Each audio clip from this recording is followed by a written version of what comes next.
Hello friends, welcome back to Prakash paramedical classes. तो आज हम लोग इस वीडियो में बात करने वाले डीएलसी के ऊपर। डीएलसी क्या होता है? डिफरेंशियल ल्यूकोसाइट काउंट को हम लोग डीएलसी कहते हैं। ठीक है, इसमें क्या होता है कि जितने भी न्यूट्रो सेल्स होते हैं, जैसे कि neutrophils, basophils, eosinophils, monocyte, lymphocyte, इन सभी सेल्स का ब्लड में डिस्ट्रीब्यूशन को चेक करते हैं। जब हमारे शरीर में कोई इन्फेक्शन होता है तो इन सभी चीज़ में किसी चीज़ में कमी, कोई चीज़ बढ़ता है तो कोई चीज़ घटता है। ठीक है, इसके लिए सीबीसी एक टेस्ट होता है जिसके अंदर में ये पांचों सेल्स का जो रेशियो होता है लिखा हुआ होता है। इसके लिए हम लोग आज स्टडी करेंगे डीएलसी। तो इसका इंट्रोडक्शन क्या होता है कि DLC is the important for the diagnosis of various disease. थोड़ा देर पहले मैंने बताया कि जितने भी डिजीज होते हैं उन सभी का स्टडी करने के लिए डीएलसी का बहुत ज़्यादा इंपॉर्टेंट होता है इसका स्टडी करना। ठीक है, it also gives the morphology of different cells, और सेल्स के स्ट्रक्चर से ही बहुत सारे डिजीज़ का पता चलता है। तो इसमें क्या करेंगे हम लोग, स्ट्रक्चर्स जितने भी सेल्स हैं, मोनोसाइट, लिम्फोसाइट, इस्नोफिल्स, इन सभी सेल्स के स्ट्रक्चर के बारे में स्टडी करेंगे। उसके बाद generally it is perform to check the distribution of different leukocyte, यानी कि डिफरेंट ल्यूकोसाइट यानी कि न्यूट्रोफिल, बेसोफिल, इस्नोफिल, इन सभी सेल्स का डिस्ट्रीब्यूशन को हम लोग चेक करेंगे। इसके लिए हम पेशेंट से सिंपल के रूप में ब्लड लेंगे, वो भी इजिट या वायल के अंदर में। ठीक है, और उसके बाद नेक्स्ट जो है, सैंपल लेने के बाद there are 3 major steps of differential cell count. Differential cell count के लिए, डीएलसी के लिए 3 मेजर स्टेप्स होते हैं। फर्स्ट होता है प्रिपरेशन ऑफ ब्लड स्मेयर, दूसरा स्टेनिंग ऑफ स्मेयर, तीसरा माइक्रोस्कोपिक एग्जामिनेशन। ठीक है, जिसमें फर्स्ट है प्रिपरेशन ऑफ ब्लड स्मेयर, जिसमें फर्स्ट क्या करना है, एक क्लीन ग्लास स्लाइड लेना है, उस पर एक ड्रॉप कैपिलरी इडिट के ब्लड लेना है।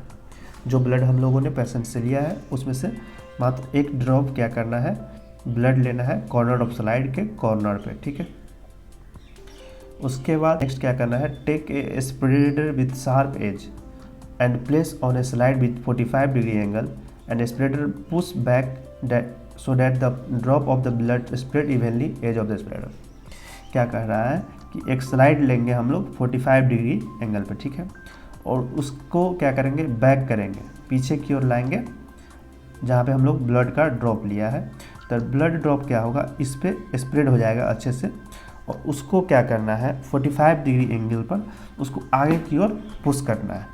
तब जा कर के एक टंग शेप स्ट्रक्चर बनेगा, जो ये क्या है स्प्रेड डीएलसी स्लाइड में परफेक्ट बनेगा। ठीक, अगर टंग से ये स्ट्रक्चर नहीं बन रहा है तो जो स्ट्रक्चर है, जो डीएलसी स्लाइड है, वो परफेक्ट नहीं है, गलत हो जाएगा। ठीक, हम उसमें काउंट सही से नहीं कर पाएंगे। और डीएलसी स्लाइड में जो ये आगे वाला पार्ट होता है उसको टेल कहते हैं, पीछे वाले पार्ट को हेड कहते हैं। और जो हम लोग न्यूट्रोफिल, बेसो जो सेल्स होते हैं उसका जो काउंटिंग करते हैं बॉडी में करते हैं। ठीक, आगे की ओर काउंट करते हैं, फिर आगे से नीचे की ओर आते हैं, फिर ऊपर की ओर जाते हैं, ऐसे ऐसे काउंट करते हैं। ठीक, और इसमें जो सेल्स का काउंटिंग होता है उसका लिखने का एक तरीका होता है। जैसे कि मान लीजिए न्यूट्रोफिल 5 मिला तो 1 2 3 4 और ऐसे करने पर 5 हो जाता है। ठीक, फिर 1 2 3 4 5, मतलब कि इस तरीके से लिखा जाता है। दूसरा है, हम लोगों ने ब्लड ले लिया और उसके बाद स्मेयर बना लिया। तो स्मेयर बनाने के बाद क्या होता है कि स्टेनिंग करना होता है, जिसमें 3 मेथड है, लिस्मन स्टेन, जिम्सा स्टेन और राइट स्टेन। ये 3 वो स्टेन यूज होता है स्टेनिंग के लिए, जिसमें हम लोग मोस्टली जो है लिस्मन स्टेन यूज होता है। It is the most common stain is use in the laboratory. जितने भी लेबोरेटरी है उसमें ज़्यादातर लिस्मन स्टेन यूज होता है, चीपेस्ट है, यानी कि सस्ता पड़ता है जितने भी स्टेन है उससे। उसमें जो हम लोगों ने स्मेयर बनाया है, dry smear placed on staining rack, उसको स्टेनिंग रैक पे क्या करना है, एक ऐसा स्टेनिंग रैक होता है उस पर उस स्लाइड को डाल देना है। ठीक है, उसके बाद क्या करना है, स्लाइड पे स्टेनिंग रैक पे क्या करना है, स्लाइड को डाल देना है। उसका दूसरा स्टेप लिखा हुआ है blood smear. Blood smear is covered pour with Leishman stain and wait to 2 minute. ठीक है, उसके बाद क्या करना है, 2 मिनट तक वेट करना है। यहाँ पे लिखा हुआ है ब्लड स्मेयर पे क्या करना है, लिस्मन स्टेन को फिल कर देना है चारों तरफ। उसके बाद 2 मिनट तक वेट करना है। After 2 minute distilled water mixed with a Leishman stain. Leishman stain को क्या करना है, डिस्टिल वाटर से मिक्स कर देना है। उसके बाद 10 मिनट तक क्या करना है, वेट करना है। फिर उसके बाद 10 मिनट जब हो जाएगा तब उसको रनिंग टैप वाटर से और क्या करना है, वॉश करना है, उसके बाद ड्राई द स्मीयर को ड्राई करना है, फिर उसके बाद माइक्रोस्कोप पे क्या करेंगे, उसको स्टडी करेंगे। फर्स्ट क्या करना होता है कि माइक्रोस्कोप को हम लोग first focus on a body of the slide on the scene and the scene type various type of leukocytes.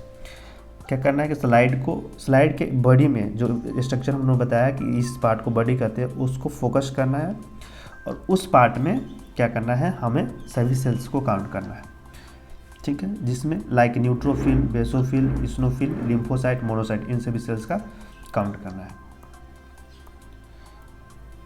तो यह एक स्ट्रक्चर है, जैसे कि जो हम लोग माइक्रोस्कोपिक एग्जामिनेशन करेंगे तो दिखेगा, जैसे कि न्यूट्रोफिल इस टाइप का स्ट्रक्चर दिखेगा, टोटल 6 लोब का है तो इस टाइप का स्ट्रक्चर दिख सकता है, या इसमें मतलब कि और भी स्ट्रक्चर दिख सकता है 6 लोब का भी स्ट्रक्चर दिख सकता है।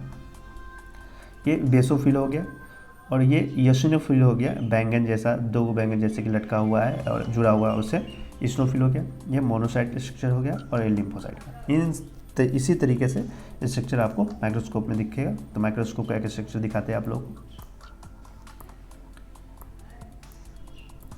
तो ये देख सकते हैं आप लोग न्यूट्रोफिल किस तरीके से दिख रहा है। ये माइक्रोस्कोप का एक स्ट्रक्चर दिखा हुआ है, मतलब मैंने लाया है, गूगल से ही लाया है।